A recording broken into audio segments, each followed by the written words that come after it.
Theatres, number of theatres దొరకటానికి దానికి. Okay, లోకేష్కి ప్రత్యేకంగా థ్యాంక్స్ చెప్పారు. ఫర్ డిలే చేసి సినిమాని ఎలక్షన్స్ ముందుకు తేవటం వల్ల ఇంకా మాకు బెటర్ అయిందని అన్నారు. అలాగే సీన్స్ వైజ్గా సెన్సార్ వాళ్ళు కట్ చేసినటువంటి సీన్స్ ఏంటి, ఆ సీన్స్ వల్ల మీరు లాస్ అయింది ఏంటి, లేకపోతే గెయిన్ అయింది ఏంటి, ఇంకా బెటర్ అయింది ఏంటి? ఇప్పుడు బేసిక్గా ఇప్పుడు సెన్సార్ అనేది it kind of an outdated system అని. ఎందుకంటే ఏది తీసినా కూడా అందరికీ అన్ని చోట్ల వస్తాయి. ఉట్టి థియేటర్లో చూడటం అనేది కాదు కదా పాయింట్. ప్రపంచంలో ఎక్కడ ఎవరు ఏ సినిమా తీసినా చూడాలంటే ఫుల్ వర్షన్ దొరుకుతుంది. అది ఏదో యాక్ట్ ఉంది కాబట్టి వాళ్ళు దే డూ దేర్ జాబ్, దాన్ని నేను తప్పట్టట్లేదు. కానీ వాళ్ళు చేసిన కట్స్ వాట్ ఎవర్ అయితే దాని మొలాన సినిమా ఎఫెక్ట్ అనేది ఏమీ తగ్గదు. అసలు ఏమేమి కట్ చేశారు, వాళ్ళు చెప్పిన అభ్యంతరాల పట్ల మీకున్నటువంటి ఇదేంటి?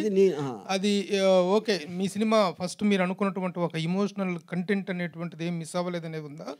100%. లోకేష్ మీద ఒట్టు. ఎందుకు లోకేష్నే టార్గెట్ చేస్తున్నారు? కానీ ఆయన మమ్మల్ని టార్గెట్ చేశాడు కాబట్టి అంతే కదా.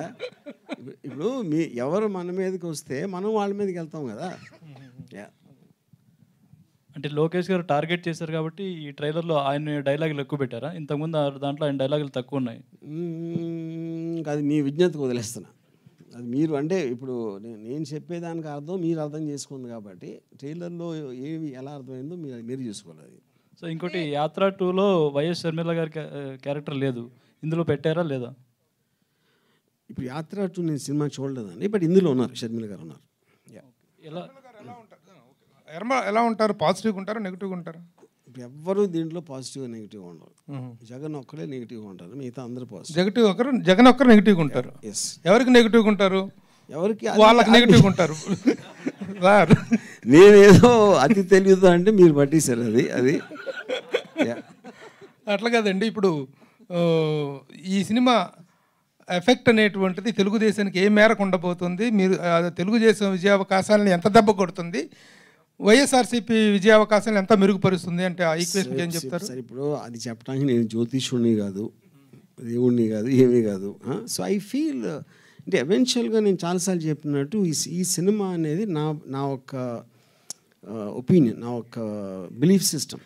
అంటే మన అందరికీ ఒక పబ్లిక్స్ డొమైన్లో ఉండే కొంతమంది ఫేమస్ పర్సనాలిటీసు వాడు మనకి ఏమైతే తెలుసో దాని మీద నా interpretation, true incidents, true characters మీద. సో దీని ఎఫెక్ట్ ఎవరి మీద ఉంటుంది అనేది ఇంపాసిబుల్, అంటే నేను గేజ్ చేయలేను. గతంలో ఎవరు చేశారంటే నాకు ఒక అద్భుతమైనటువంటి అపురూపమైనటువంటి ప్రపంచ ప్రఖ్యాతిగాంచిన వ్యక్తి నాకు సెన్సార్ విషయంలో చేశారు, దావూద్ ఇబ్రహీం హెల్ప్ చేశాడన్నారు. ఇప్పుడు ఎవరు చేశారు సార్?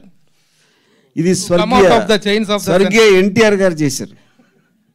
ఎస్, ఆర్జీవి గారు క్యారెక్టర్కి సూట్ అయ్యే వాళ్ళని తీసుకుంటారు, కానీ ఇందులో ఒక